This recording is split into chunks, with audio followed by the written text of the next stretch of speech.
میدونی فرق خونه پولدار و ثروتمندا چیه؟ میتونه فقط یه برند باشه مثل چیپریانی.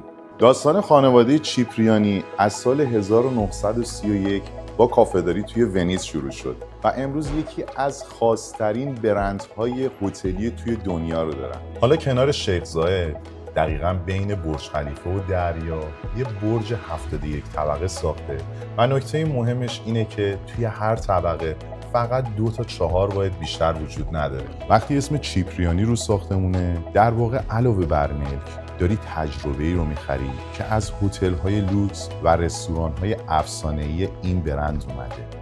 ارزش واقعی این پروژه به متراژش نیست، به لایف استایلیه که پشت درای این ساختمون منتظرتونه. الان با یه پیش پرداخت جزئی واحدتو رزرو کن و با یه پیمنت پلن بی‌نظیر پرداختیتو تکمیل کن و سال 2027 این خونه زیبا رو تحویل بگیر.